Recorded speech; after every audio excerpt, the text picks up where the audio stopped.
Hello friends, welcome to knowledge centre. ഇന്ന് നമ്മൾ സിക്സ്ത്തിലെ SCERT ആണ് സ്റ്റാർട്ട് ചെയ്യുന്നത്. സിക്സ്ത്തിലെ ഓൾഡ് SCERTയുടെ ക്ലാസ് ആയിരുന്നു നമ്മൾ ചെയ്തിട്ടുണ്ടായിരുന്നത്. ഈ ഒരു 2025-26 അധ്യയന വർഷത്തിലാണ് പുതിയ ടെക്സ്റ്റ് ബുക്ക് വന്നിട്ടുള്ളത്. അപ്പോൾ നമ്മൾ പഴയ ടെക്സ്റ്റ് ബുക്ക് വെച്ചിട്ടുള്ള ക്ലാസ് ആയിരുന്നു എടുത്തിട്ടുണ്ടായിരുന്നത്. അപ്പൊ ഇന്ന് മുതൽ നമുക്ക് ഈ ഒരു പുതിയ ടെക്സ്റ്റ് ബുക്ക് 6ാം ക്ലാസ്സിലെ പുതിയ ടെക്സ്റ്റ് ബുക്ക് വെച്ചിട്ടുള്ള ക്ലാസ് തുടങ്ങട്ടോ. അപ്പോൾ നമുക്കിന്ന് 6ാം ക്ലാസ്സിലെ സോഷ്യൽ സയൻസ് നോക്കട്ടോ. അപ്പോൾ സോഷ്യൽ സയൻസ് ഭാഗം 1 ടോട്ടൽ 7 ചാപ്റ്റേഴ്സ് ആണ് ഉള്ളത്. ഇന്ന് നമുക്ക് ആദ്യത്തെ ചാപ്റ്റർ ആയ ആദിമ മനുഷ്യരും സംസ്കാരങ്ങളും എന്നുള്ള ചാപ്റ്റർ നോക്കട്ടോ. പ്രാചീന മനുഷ്യരെയും പ്രാചീന സംസ്കാരങ്ങളെയൊക്കെ കുറിച്ച് പറയുന്ന ഒരു ചാപ്റ്റർ ആണിത്. ഈ ഒരു ചാപ്റ്ററിന്റെ തുടക്കത്തിൽ തന്നെ ഒരച്ഛൻ മകൾക്ക് അയച്ച കത്തുകൾ എന്നതിലെ ഒരു ഭാഗമാണ് ഇവിടെ കൊടുത്തിട്ടുള്ളത്. ജവഹർലാൽ നെഹ്റു എഴുതിയിട്ടുള്ളതാണ്. എന്താണെന്ന് നോക്കാം. ആദിമ മനുഷ്യർ ഒരിക്കലും നാം ഇന്ന് കാണുന്നത് പോലെ ആയിരുന്നിരിക്കില്ല. പകുതി കുരങ്ങും പകുതി മനുഷ്യരുമായിരുന്ന അവർ ഏതാണ്ട് കുരങ്ങിനെ പോലെ തന്നെ ജീവിച്ചിരിക്കണം. ജർമ്മനിയിൽ ഹൈഡൽബർഗ് എന്ന പട്ടണത്തിൽ ഒരു പ്രൊഫസറെ കാണാൻ നമ്മൾ പോയത് നിനക്ക് ഓർമ്മയുണ്ടോ? ജന്തുക്കളുടെ അവശിഷ്ടങ്ങൾ സൂക്ഷിച്ചിട്ടുള്ള ഈ ഒരു കാഴ്ച ബംഗ്ലാവ് അദ്ദേഹം നമുക്ക് കാണിച്ചു തന്നു. അതിൽ വിശേഷിച്ച് ഒരു തലയോട് അദ്ദേഹം ഒരു ഇരുമ്പ് പെട്ടിയിൽ ഭദ്രമായി സൂക്ഷിച്ചിരുന്നുവല്ലോ. അത് ഒരു ആദിമ മനുഷ്യന്റെ തലയോടാണത്രേ. ആ ആദിമ മനുഷ്യനെ ഇപ്പോൾ ഹൈഡൽബർഗ് മനുഷ്യൻ എന്നാണ് പറഞ്ഞു വരുന്നത്. ആ തലയോട് ഹൈഡൽബർഗ് എന്ന പട്ടണത്തിന് സമീപം ഒരു ദിക്കിൽ കുഴിച്ചപ്പോൾ കണ്ടുകിട്ടിയത് കൊണ്ടാണ് ആ പേര് വന്നത്. ഒരച്ഛൻ മകൾക്ക് അയച്ച കത്തുകൾ എന്ന ജവഹർലാൽ നെഹ്റുവിന്റെ പുസ്തകത്തിലെ ഒരു ഭാഗമാണ് ഇവിടെ കൊടുത്തിട്ടുള്ളത്. ഈ ഒരു ചാപ്റ്ററിന്റെ തുടക്കത്തിൽ തന്നെ നമുക്ക് പഠിക്കാനുള്ള ഒരു ഇമ്പോർട്ടന്റ് പോയിന്റ് ഉണ്ട് കേട്ടോ. BCE CE കാലഗണന അനുസരിച്ച് ചരിത്രത്തെ 2 കാലഘട്ടങ്ങളായി വിഭജിച്ചിരിക്കുന്നു. പൊതുവർഷത്തിന് മുമ്പും ബിഫോർ കോമൺ എറ, അതാണ് BCE ട്ടോ. BCEന്റെ ഫുൾ ഫോം എന്താണ്? ബിഫോർ കോമൺ എറ, അതായത് പൊതുവർഷത്തിന് മുമ്പ്. പൊതുവർഷം എന്ന് പറഞ്ഞാൽ കോമൺ എറ, അതായത് CE. യേശുക്രിസ്തുവിന്റെ ജനനത്തെ അടിസ്ഥാനമാക്കി മുൻകാലങ്ങളിൽ BC AD എന്നിങ്ങനെയാണ് വിഭജിച്ചിരുന്നത്. ക്രിസ്തു ജനിക്കുന്നതിന് മുമ്പുള്ള കാലം BC എന്നും ക്രിസ്തുവിന്റെ ജനനത്തിന് ശേഷമുള്ള കാലം ADന്റെ ഫുൾ ഫോം എന്താണ്? അനോ ഡൊമിനി എന്നാട്ടോ. അനോ ഡൊമിനി എന്നും അറിയപ്പെട്ടിരുന്നു. ഇന്ന് ഇത് യഥാക്രമം BCE എന്നും CE എന്നുമാണ് അറിയപ്പെടുന്നത്. BCE എന്ന് പറഞ്ഞ ഫുൾ ഫോം എന്താണ്? ബിഫോർ കോമൺ എറ, അതായത് പൊതുവർഷത്തിന് മുമ്പ് എന്നാണ് കേട്ടോ. അപ്പൊ CE എന്ന് പറഞ്ഞാൽ കോമൺ എറ, അതിൽ പൊതുവർഷം. ആദ്യം എന്തെന്നായിരുന്നു അറിയപ്പെടുന്നത്? BCയും AD ആയിരുന്നു അല്ലെ. BC എന്തായിരുന്നു? BC യേശുക്രിസ്തുവിന്റെ ജനനത്തെ അടിസ്ഥാനമാക്കിയായിരുന്നു BC AD എന്നിങ്ങനെ വിഭജിച്ചിരുന്നത്. ക്രിസ്തു ജനിക്കുന്നതിന് മുമ്പുള്ള കാലം BC എന്ന്, അതായത് ബിഫോർ ക്രിസ്റ്റ് എന്നും ക്രിസ്തുവിന്റെ ജനനത്തിന് ശേഷമുള്ള കാലം AD അനോ ഡൊമിനി എന്നും അറിയപ്പെട്ടിരുന്നു. അപ്പൊ ഇത് മാറിപ്പോയത് കേട്ടോ. ഇപ്പൊ എന്താണ്? BCE CE എന്നാണ്. പണ്ട് എങ്ങനെയായിരുന്നു? BC AD എന്നിങ്ങനെ ആയിരുന്നു കാലഘട്ടങ്ങളെ വിഭജിച്ചിരുന്നത്. അപ്പോ ഒരു നൂറ്റാണ്ട് എന്ന് പറഞ്ഞാൽ എന്താണ്? 100 വർഷമാണ് അല്ലെ. ഒരു ദശലക്ഷം വർഷം എന്നാൽ 10 ലക്ഷം വർഷമാണ് കേട്ടോ. ഒരു ദശലക്ഷം വർഷം എന്നാൽ 10 ലക്ഷം വർഷമാണ്. അപ്പൊ മനുഷ്യരുടെ ഉത്ഭവവും പരിണാമവും. ആദിമ മനുഷ്യരുടെ ചരിത്രത്തെ കുറിച്ച് അറിയാൻ നമ്മെ സഹായിക്കുന്ന പ്രധാന സ്രോതസ്സുകളാണ് മനുഷ്യ ഫോസിലുകൾ. ഇത്തരം ഫോസിലുകളുടെ കാലപ്പഴക്കം ശാസ്ത്രീയമായി നിർണയിച്ചാണ് മനുഷ്യരുടെ ഉദ്ഭവത്തിന്റെയും പരിണാമത്തിന്റെയും ചരിത്രം രൂപപ്പെടുത്തിയിരിക്കുന്നത്. അപ്പൊ ആദിമ മനുഷ്യരുടെ ചരിത്രത്തെ കുറിച്ച് അറിയാൻ നമ്മെ സഹായിക്കുന്ന പ്രധാന സ്രോതസ്സാണ് ഫോസിലുകളിലെ. ഈ ഫോസിലുകളുടെ കാലപ്പഴക്കം ശാസ്ത്രീയമായി നിർണയിച്ചാണ് മനുഷ്യരുടെ ഉത്ഭവത്തിന്റെയും പരിണാമത്തിന്റെയും ചരിത്രം രൂപപ്പെടുത്തിയിരിക്കുന്നത്. നമ്മളിത് കെമിസ്ട്രിയിൽ പഠിക്കുന്നുണ്ട് അല്ലെ. ഇങ്ങനെ ഫോസിലുകളുടെ കാലപ്പഴക്കം ശാസ്ത്രീയമായി നിർണയിക്കുന്നതിന് കാർബൺ ഡേറ്റിംഗ് എന്നാണ് നമ്മൾ പഠിച്ചിട്ടുണ്ട്. ഏത് ഐസോട്ടോപ്പായിരുന്നു യൂസ് ചെയ്യുന്നത്? കാർബൺ 14 ആണ് കേട്ടോ. കാർബൺ 14 ആണ് എന്തിന് യൂസ് ചെയ്യുന്നത്?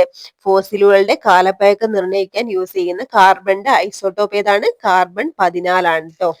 അപ്പൊ എന്താണ് ഫോസിലുകൾ എന്ന് കൊടുത്തിട്ടുണ്ട്. പുരാതന സസ്യങ്ങൾ, മൃഗങ്ങൾ, മനുഷ്യർ എന്നിവയുടെ ശേഷിപ്പുകളാണ് ഫോസിലുകൾ. പുരാതന സസ്യങ്ങൾ, മൃഗങ്ങൾ, മനുഷ്യർ എന്നിവയുടെ ശേഷിപ്പുകളാണ് ഫോസിലുകൾ. പൊതുവെ പാറകളിൽ പതിഞ്ഞിരിക്കുന്ന ഇവ ദശലക്ഷക്കണക്കിന് വർഷങ്ങളായി സംരക്ഷിക്കപ്പെട്ടിരിക്കുന്നു. അടുത്തത് മനുഷ്യ പരിണാമാണ് കേട്ടോ. മനുഷ്യരുടെ ഉത്ഭവത്തെക്കുറിച്ച് ശാസ്ത്രീയമായ ഒരു കാഴ്ചപ്പാട് മുന്നോട്ട് വെച്ചത് ചാൾസ് ഡാർവിൻ ആണ്. ദീർഘകാലം കൊണ്ട് സംഭവിച്ച ജൈവിക മാറ്റത്തിലൂടെയാണ് മനുഷ്യരുടെ ഉത്ഭവം എന്ന് അദ്ദേഹം അഭിപ്രായപ്പെട്ടു. ഈ പ്രക്രിയക്ക് അദ്ദേഹം പരിണാമം എന്ന പേര് നൽകി. 1859 പ്രസിദ്ധീകരിച്ച on the origin of species എന്ന ഗ്രന്ഥത്തിലാണ് മനുഷ്യ പരിണാമത്തെക്കുറിച്ചുള്ള സിദ്ധാന്തം അദ്ദേഹം അവതരിപ്പിച്ചത്. അപ്പൊ മനുഷ്യരുടെ ഉത്ഭവത്തെക്കുറിച്ച് ശാസ്ത്രീയമായ കാഴ്ചപ്പാട് മുന്നോട്ട് വെച്ചത് ആരാണ്? ചാൾസ് ഡാർവിൻ ഡാർവിൻ ആണ് ല്ലേ. അപ്പൊ ദീർഘകാലം കൊണ്ട് സംഭവിച്ച ജൈവിക മാറ്റത്തിലൂടെയാണ് മനുഷ്യരുടെ ഉത്ഭവം എന്നാണ് അദ്ദേഹം അഭിപ്രായപ്പെട്ടത്. ഈ പ്രക്രിയക്ക് അദ്ദേഹം എന്തായിരുന്നു പരിണാമം എന്ന പേരാണ് നൽകിയത്.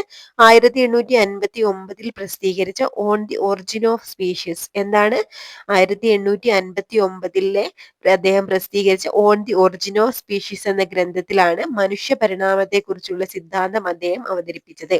അപ്പൊ ഇത് ഇമ്പോർട്ടന്റ് ആണ് ട്ടോ. On the origin of species എന്ന ഗ്രന്ഥം ആരുടേതാണ്?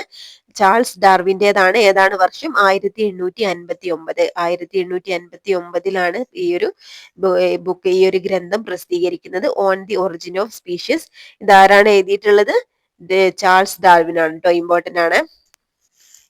ഇനി ചാൾസ് ഡാർവിനെ കുറിച്ച് ഇവിടെ ഒരു ബോക്സിലായി കൊടുത്തിട്ടുണ്ട്. 1809 ഫെബ്രുവരി 12 ഇംഗ്ലണ്ടിലാണ് ചാൾസ് ഡാർവിൻ ജനിച്ചത്. ഭൂമിയിൽ ജീവന്റെ ഉത്ഭവത്തിലേക്കും ജീവജാലങ്ങളുടെ വൈവിധ്യത്തിലേക്കും നയിച്ച പ്രക്രിയകൾ മനസ്സിലാക്കാൻ സഹായിച്ച പ്രകൃതി ശാസ്ത്രജ്ഞനാണ് ഇദ്ദേഹം. എല്ലാ ജീവജാലങ്ങളും പരിണമിച്ച് രൂപപ്പെട്ടതാണെന്നും ഓരോ ജീവിവർഗവും ഇന്നത്തെ രൂപത്തിലെത്താൻ അനേക ലക്ഷം വർഷങ്ങൾ എടുത്തുവെന്നും ചാൾസ് ഡാർവിൻ തന്റെ പരിണാമ സിദ്ധാന്തത്തിലൂടെ വിശദീകരിച്ചു. അപ്പോ ചാൾസ് ഡാർവിന്റെ ജനിച്ച വർഷം 1809 കേട്ടോ. 1809 ഫെബ്രുവരി 12 എവിടെയാണ് ജനിച്ചത്? ഇംഗ്ലണ്ടിലാണ്. അതുപോലെ ജീവജാലങ്ങളുടെ വൈവിധ്യത്തിലേക്കും അതുപോലെ എന്താണ് പിന്നെ അതിന്റെ ഉത്ഭവത്തിലേക്കും നയിച്ച പ്രക്രിയകൾ മനസ്സിലാക്കാൻ ഇദ്ദേഹം സഹായിച്ചിട്ടുണ്ട്. അതുപോലെ എല്ലാ ജീവജാലങ്ങളും പരിണമിച്ച് രൂപപ്പെട്ടതാണെന്നും ഓരോ ജീവിവർഗവും ഇന്നത്തെ രൂപത്തിലെത്താൻ അനേക ലക്ഷം വർഷങ്ങൾ എടുത്തുവെന്നും ചാൾസ് ഡാർവിൻ തന്റെ പരിണാമ സിദ്ധാന്തത്തിലൂടെ വിശദീകരിച്ചിട്ടുണ്ട്. അപ്പൊ ഇനി അടുത്തത് എന്താ? മനുഷ്യരുടെ പൂർവികർ എന്നാട്ടോ. ആദിമ മനുഷ്യർ രൂപം കൊണ്ടത് ദശലക്ഷക്കണക്കിന് വർഷങ്ങൾക്ക് മുമ്പാണ്.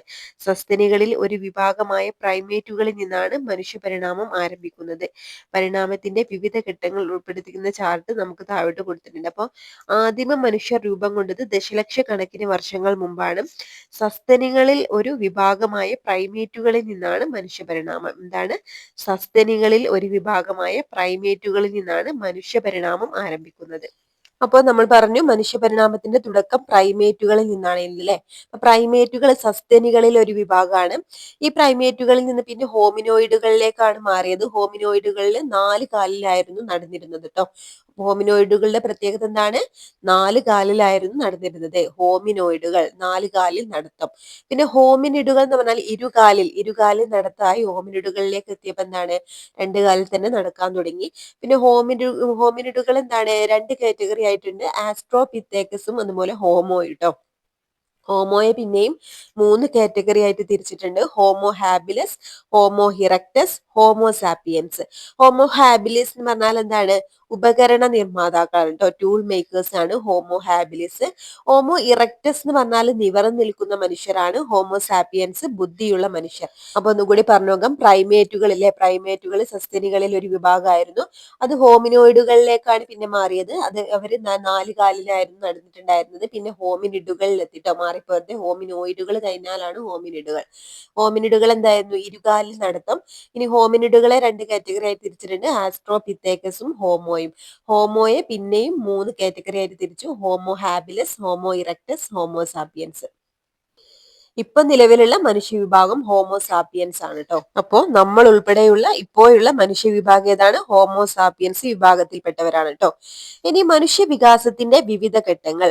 ആദിമ മനുഷ്യർ വനാന്തരങ്ങളിലാണ് വസിച്ചിരുന്നത്. കായ്കനികൾ ശേഖരിച്ചും മൃഗങ്ങളെ വേട്ടയാടി അവയുടെ മാംസം ഭക്ഷണമാക്കിയും അവർ ജീവിച്ചിരുന്നു.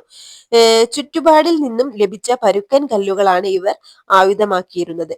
ശിലകൾ ആയുധമായി ഉപയോഗിച്ചിരുന്നതിനാൽ ഈ കാലഘട്ടത്തെ ശിലായുഗം എന്ന് വിളിക്കുന്നു. ശിലകളെ കൊണ്ട് നിർമ്മിക്കപ്പെട്ട ആയുധങ്ങളിലും ഉപകരണങ്ങളിലും കാലക്രമത്തിലുണ്ടായ പുരോഗതിയെ അടിസ്ഥാനമാക്കി ശിലായുഗത്തെ 3 ഘട്ടങ്ങളായി തിരിക്കാം. അപ്പൊ എന്താ പറഞ്ഞിട്ടുള്ളത്? ഓരോ ആദിമ മനുഷ്യര് എവിടെയായിരുന്നു? വനങ്ങളിലൊക്കെ ആയിരുന്നു താമസിച്ചിട്ടുണ്ടായിരുന്നത്. അവരെന്തായിരുന്നു? കായ്കനികൾ ശേഖരിച്ചു മൃഗങ്ങളെ വേട്ടയാടി അവയുടെ മാംസം ഭക്ഷണമാക്കിയൊക്കെയായിരുന്നു അവർ ജീവിച്ചിരുന്നത്. എന്തായിരുന്നു അവരുടെ ആയുധം? എന്തായിരുന്നു? പരുക്കൻ കല്ലുകളായിരുന്നു അവരെ ആയുധമാക്കിയിരുന്നത്. ശിലകൾ ആയുധമായി ഉപയോഗിച്ചിരുന്നതിൽ ഈ ഒരു കാലഘട്ടത്തെ എന്താണ്? ശിലായുഗം എന്ന് വിളിക്കുന്നു. അപ്പൊ ശിലകൾ കൊണ്ട് നിർമ്മിക്കപ്പെട്ട ആയുധങ്ങളും ഉപകരണങ്ങളിലും കാലക്രമേണ മാറ്റങ്ങൾ ഉണ്ടായി. അത് നമ്മൾ ഇങ്ങനെയുണ്ടായ പുരോഗതിയെ അടിസ്ഥാനമാക്കി ശിലായുഗത്തെ 3 ഘട്ടങ്ങളായിട്ട് തിരിച്ചിട്ടുണ്ട്. ഏതൊക്കെയാന്ന് നോക്കാം. ഏതൊക്കെയാണ്? പ്രാചീന ശിലായുഗം, മധ്യശിലായുഗം, നവീന ശിലായുഗം. ഏതൊക്കെയാണ്? പ്രാചീന ശിലായുഗം, മധ്യശിലായുഗം, നവീന ശിലായുഗം. പ്രാചീന ശിലായുഗം എന്ന് പറഞ്ഞാല് ശിലായുഗത്തിന്റെ ആദ്യഘട്ടമാണ് പ്രാചീന ശിലായുഗം. പരുക്കൻ കല്ലുകൾ ഉപകരണങ്ങളാക്കിയിരുന്നു. ശേഖരണവും വേട്ടയാടലും ഉപജീവനമാക്കി. അപ്പൊ എന്തൊക്കെയാണ്? കായ്കനികൾ ശേഖരിച്ചും മൃഗങ്ങളെ വേട്ടയാടി അതിന്റെ മാംസം ഭക്ഷണമാക്കിയൊക്കെയായിരുന്നു അവരുടെ ജീവിച്ചിരുന്നത്. അപ്പൊ എന്തൊക്കെയാണ്? പ്രാചീന ശിലായുഗത്തിൽ ശിലായുഗത്തിന്റെ ആദ്യഘട്ടം ഏതാണ്? പ്രാചീന ശിലായുഗം. അവരെന്തായിരുന്നു? പരുക്കൻ കല്ലുകളാണ് ഉപകരണമാക്കിയിരുന്നത്. വേട്ടയാടലും ശേഖരണവും അത് ഉപജീവനമാക്കി. ഇനി മധ്യശിലായുഗാണ്. മധ്യശിലായുഗത്തിൽ ശിലാ ഉപകരണങ്ങളാണ് ഉപയോഗിച്ചിരുന്നത്. ശിലാ ഉപകരണങ്ങളാണ് മധ്യശിലായുഗത്തിൽ ഉപയോഗിച്ചിരുന്നത്. അതുപോലെ ഭക്ഷ്യയോഗ്യമായ പുല്ലിനങ്ങളും മാംസവും ഭക്ഷണമാക്കി. മൃഗത്തോലും മരത്തോലും ഇലകളും വസ്ത്രങ്ങളാക്കി. അപ്പൊ മധ്യശിലായുഗത്തിൽ എങ്ങനെയായിരുന്നു? ശിലാ ഉപകരണങ്ങൾ ഉപയോഗിച്ചു. ഭക്ഷ്യയോഗ്യമായ പുല്ലിനങ്ങളും മാംസവും ഭക്ഷണമാക്കി. മൃഗത്തോലും മരത്തോലും ഇലകളും വസ്ത്രങ്ങളാക്കി. അടുത്തത് നവീന ശിലായുഗാണ് കേട്ടോ. നവീന ശിലായുഗത്തിലേക്ക് എത്തിയപ്പോൾ കൂടുതൽ പരിഷ്കരിക്കപ്പെട്ടതും മിനുസമുള്ളതുമായ കല്ലുപയോഗിച്ചുള്ള ഉപകരണങ്ങൾ ഉപയോഗിച്ചിട്ടുണ്ടായിരുന്നു കേട്ടോ. അതുപോലെ എന്താണ്? കൃഷി ആരംഭിച്ചത് നവീന ശിലായുഗത്തിലാണ്. ചക്രം കണ്ടുപിടിക്കുകയും മൺപാത്ര നിർമ്മാണം ആരംഭിക്കുകയും ചെയ്തു. എന്തൊക്കെയാണ് ഇവിടെ പറഞ്ഞിട്ടുള്ളത്? കൂടുതൽ പരിഷ്കരിക്കപ്പെട്ടതും മിനുസമുള്ളതുമായ കല്ലുപകരണങ്ങളാണ് നമ്മുടെ നവീന ശിലായുഗത്തിൽ ഉപയോഗിച്ചിരുന്നത്. അതുപോലെ നവീന ശിലായുഗത്തിലാണ് കൃഷി ആരംഭിച്ചത്. ചക്രം കണ്ടുപിടിക്കുകയും മൺപാത്ര നിർമ്മാണം ആരംഭിക്കുകയും ചെയ്തതും നവീന ശിലായുഗത്തിലാണ് കേട്ടോ. അപ്പൊ പ്രാചീന ശിലായുഗം, മധ്യശിലായുഗം, അതുപോലെ നവീന ശിലായുഗം മൂന്നും നമ്മൾ പഠിച്ചില്ലേ. അടുത്തതായിട്ട് കൊടുത്തിട്ടുള്ളതാണ് ഭീംബേട്ക. ശിലായുഗ മനുഷ്യർ അധിവസിച്ചിരുന്ന ഇന്ത്യയിലെ ഒരു പ്രധാന ഗുഹാ കേന്ദ്രമാണ് മധ്യപ്രദേശിലെ ഭീംബേട്ക. പ്രാചീന മനുഷ്യരുടെ വിവിധ ജീവിത രീതികളെ കുറിച്ച് ഇവിടുത്തെ ഗുഹാചിത്രങ്ങൾ നമ്മോട് പറയുന്നു. അവരുടെ ആശയവിനിമയത്തിന്റെ തെളിവുകൾ കൂടിയാണ് ഗുഹാചിത്രങ്ങൾ. അപ്പൊ ഗുഹാചിത്രങ്ങൾ അടങ്ങിയിട്ടുള്ള നമ്മുടെ മധ്യപ്രദേശിലെ ഒരു ഗുഹാ കേന്ദ്രമാണിത് ഭീംബേട്ക എന്ന് പറഞ്ഞിട്ടുള്ളത്. ശിലായുഗ മനുഷ്യർ അധിവസിച്ചിരുന്നു എന്നാണ് ഇവിടെ കരുതപ്പെടുന്നത്. അപ്പൊ പ്രാചീന മനുഷ്യരുടെ വിവിധ ജീവിത രീതികളെ കുറിച്ച് ഇവിടുത്തെ ഗുഹാചിത്രങ്ങൾ നമ്മളോട് പറയുന്നു. അവരുടെ ആശയവിനിമയത്തിന്റെ തെളിവുകൾ കൂടിയാണ് ഈ ഗുഹാചിത്രങ്ങൾ. ഇതിന്റെ ഗുഹാചിത്രങ്ങളിൽ പിന്നെ കൊടുത്തിട്ടുണ്ട് അതിന്റെ അതുപോലെ ഭീംബേട്കയുടെ ചിത്രവും ഇവിടെ കൊടുത്തിട്ടുണ്ട് കേട്ടോ. ഈ ഒരു ഗുഹയുടെ ചിത്രവും കൊടുത്തിട്ടുണ്ട്. ഇത് എവിടെയാണ്? മധ്യപ്രദേശിലാണ് ഭീംബേട്ക സ്ഥിതി ചെയ്യുന്നത്. മധ്യപ്രദേശിലാണ്. ഇത് ശിലായുഗ മനുഷ്യർ അധിവസിച്ചിരുന്ന ഇന്ത്യയിലെ ഒരു പ്രധാന ഗുഹാ കേന്ദ്രമാണിത് മധ്യപ്രദേശിലെ ഭീംബേട്ക. അടുത്ത ഹെഡിംഗ് ആണ് കൃഷിയുടെ ആരംഭവും സ്ഥിരവാസവും. കൃഷിയുടെ ആരംഭം നവീന ശിലായുഗത്തിലാണ്. നിങ്ങൾ കണ്ടല്ലോ, കൃഷി ചെയ്യാൻ ആരംഭിച്ച മനുഷ്യർക്ക് കൃഷിയിടങ്ങൾക്ക് സമീപത്തായി സ്ഥിരവാസം അനിവാര്യമായി വന്നു. അപ്പോൾ അതുവരെ എന്തായിരുന്നു? അവരിങ്ങനെ ഒരു സ്ഥലത്ത് നിന്ന് മറ്റൊരു സ്ഥലത്തേക്ക് സഞ്ചരിച്ചു കൊണ്ടിരിക്കുകയായിരുന്നു. ഒരിക്കലും ഒരു സ്ഥലത്ത് സ്ഥിരവാസമില്ലായിരുന്നു. അപ്പൊ എന്താണ്? നവീന ശിലായുഗത്തിൽ കൃഷി ചെയ്യാൻ ആരംഭിച്ചതോടെയാണ് അവര് കൃഷിയിടങ്ങൾക്ക് സമീപത്തായിട്ട് സ്ഥിരവാസം ആരംഭിച്ചത്. അപ്പൊ കൃഷി പരിപാലിക്കാനും കൃഷിയിടങ്ങളെ വന്യജീവികളിൽ നിന്ന് സംരക്ഷിക്കാനും മൃഗപരിപാലനത്തിനുമായി അവർ കൃഷിയിടങ്ങൾക്കു സമീപത്തായിട്ട് സ്ഥിരവാസം ഉറപ്പിച്ചു. ഇങ്ങനെ ഒരു സ്ഥലത്ത് സ്ഥിരവാസം ഉറപ്പിച്ചപ്പോൾ ഉണ്ടായ മാറ്റങ്ങളാണ് കേട്ടോ. വാസസ്ഥലങ്ങൾ നിർമ്മിച്ചു തുടങ്ങി.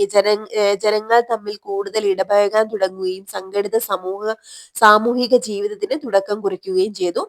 സ്ഥിരവാസ കേന്ദ്രങ്ങൾ ക്രമേണ ഗ്രാമങ്ങളായും നഗരങ്ങളായും വികാസം പ്രാപിച്ചു. അപ്പൊ എന്തൊക്കെ മാറ്റങ്ങളാണ്? വാസസ്ഥലങ്ങൾ നിർമ്മിച്ചു തുടങ്ങിയില്ലേ. പിന്നെന്താണ്? ജനങ്ങൾ തമ്മിൽ കൂടുതൽ ഇടപഴകാൻ തുടങ്ങുകയും സംഘടിത സാമൂഹിക ജീവിതത്തിന് തുടക്കം കുറിക്കുകയും ചെയ്തു. സ്ഥിരവാസ കേന്ദ്രങ്ങൾ ക്രമേണ ഗ്രാമങ്ങളായും നഗരങ്ങളായും വികാസം പ്രാപിച്ചു. ഓക്കെ, അപ്പൊ ശിലയിൽ നിന്നും ലോഹത്തിലേക്ക് എന്നാണ് അടുത്തത്. അപ്പോൾ പ്രാചീന ശിലായുഗത്തിൽ ശിലകൾ കൊണ്ടുള്ള ആയുധങ്ങളാണ് ഉപയോഗിച്ചിട്ടുണ്ടായിരുന്നത്. പിന്നീട് എന്താണ്? ശിലകളിൽ നിന്നും മാറി നമ്മുടെ ലോഹം കൊണ്ടുള്ള ആയുധങ്ങൾ ഉപയോഗിക്കാൻ തുടങ്ങിയതിനെ പറ്റിയാട്ടോ പറയുന്നത്. അപ്പോ മനുഷ്യർ ആദ്യം ഉപയോഗിച്ച ലോഹം ഏതായിരുന്നു? ചെമ്പായിരുന്നു മനുഷ്യർ ആദ്യം ഉപയോഗിച്ച ലോഹം. ലോഹങ്ങൾ കൊണ്ട് ആയുധങ്ങളും ഉപകരണങ്ങളും നിർമ്മിച്ച് ഉപയോഗിച്ചിരുന്ന കാലഘട്ടത്തെ ലോഹയുഗം എന്നാണ് വിളിക്കുന്നത്. മണ്ണ് ഉഴുതു മറിക്കാനും മരങ്ങൾ മുറിക്കാനുമൊക്കെയുള്ള കാഠിന്യവും ഉറപ്പും ചെമ്പിന് കുറവായതിനാൽ ചെമ്പും ഈയവും കൂട്ടിച്ചേർത്ത് കാഠിന്യവും ഉറപ്പുമുള്ള വെങ്കലം എന്ന ലോഹസങ്കരം നിർമ്മിച്ചു. അപ്പൊ ചെമ്പും ഈയവും കൂട്ടിച്ചേർത്താണ് വെങ്കലം നിർമ്മിക്കുന്നത് കേട്ടോ. അപ്പൊ ഈ എന്ന് പറഞ്ഞാൽ ലെഡ് ആണ്. അപ്പൊ കോപ്പറും ലെഡും കൂടി പേരിനെ കൂട്ടിച്ചേർത്താണ് എന്ത് ലോഹസങ്കരമായിട്ടുള്ള വെങ്കലം നിർമ്മിക്കുന്നത്. അപ്പൊ വെങ്കലം കൊണ്ടുള്ള ആയുധങ്ങളും ഉപകരണങ്ങളും ഉപയോഗിച്ചിരുന്ന കാലഘട്ടം വെങ്കലയുഗം എന്നറിയപ്പെടുന്നു. അപ്പൊ എന്താണ് പറഞ്ഞത്?